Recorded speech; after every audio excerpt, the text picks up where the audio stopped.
आज मैं तुम्हें केमिकल रिएक्शंस एंड इक्वेशंस में से एक टॉपिक समझाऊंगी। Chemical reactions on the basis of heat. Heat के बेसिस पे केमिकल रिएक्शन दो प्रकार की होती हैं। एक तो होती है एक्सोथर्मिक रिएक्शन और दूसरी होती है एंडोथर्मिक रिएक्शन। एक्सोथर्मिक रिएक्शन में जो वर्ड है एक्सो, उसका अगर हम दो लेटर लेंगे EX तो उससे एक वर्ड बनता है एक्सिट, जिसका मतलब है बाहर निकलना।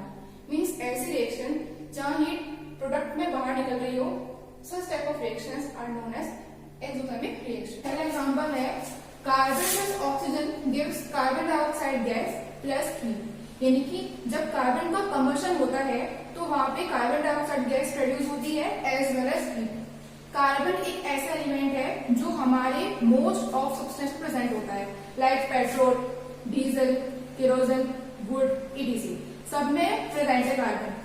कार्बन को जब जलाते हैं तो वहां पे CO2 गैस प्रोड्यूस होती है और जो हीट निकलती है उसी हीट से हम हीट को एनर्जी भी कह सकते हैं। वैसे तो ये एनर्जी जो है वो सारे व्हीकल्स को रन करने के लिए काम में आती है। देखिए आगे बढ़ते हैं। Methane plus 2 molecule of oxygen gives carbon dioxide gas plus water plus heat. अब यहाँ पे बात करते हैं मीथेन क्या है, या ऐसे भी कह सकते हैं कि नेचुरल गैस जो है वो मेनली मीथेन से बनी होती है।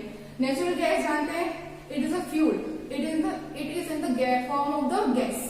अब देखिए यहाँ पे अगर मैं मीथेन का कंबशन करती हूँ या मीथेन को ऑक्सीजन के प्रेजेंस में जलाती हूँ तो वहां पे हमको CO2 as well as water भी मिलेगा। ऊपर की रिएक्शन में अगर देखा जाए तो वाटर नहीं था, लेकिन नीचे है। क्यों? इसका कारण ये है कि methane consist of hydrogen but the above reaction carbon doesn't have hydrogen, that's why. Okay, तो ये जो हीट प्रोड्यूस हो रही है, रिलीज हो रही है, it is a main source for the conduction of the vehicles. Okay, अब आगे बढ़ते हैं। Calcium oxide plus water. देखिए कैल्शियम ऑक्साइड क्या होता है, इसे हम चूना कहते हैं बेसिकली। चूना जो व्हाइट वॉशिंग के लिए काम में आता है, सफेदी के लिए काम में आता है घरों में हमारे। ठीक है, इसका हम अगर आगे बढ़े, इसको बेसिक पढ़े तो क्विकलैम भी नाम होता है इसका। क्विकलैम दरअसल कॉमन नेम होता है। किसी भी कंपाउंड के दो नाम होते हैं, एक तो होता है IUPAC नेम, एक होता है कॉमन नेम।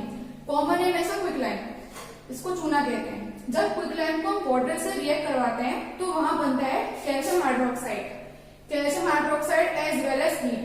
आप लोगों ने अपने घर में देखा होगा जब कभी भी हम चूने को पानी में डालते हैं तो वहां पे वो सोल्यूशन उबलता है, उसमें उबलने के संग संग हीट प्रोड्यूस होती है। और हो सकता है कि अगर तुमने कोई प्लास्टिक के बर्तन में ये सब किया हो, मिक्सचर बनाया हो चूने का पानी का, वो फट सकता है।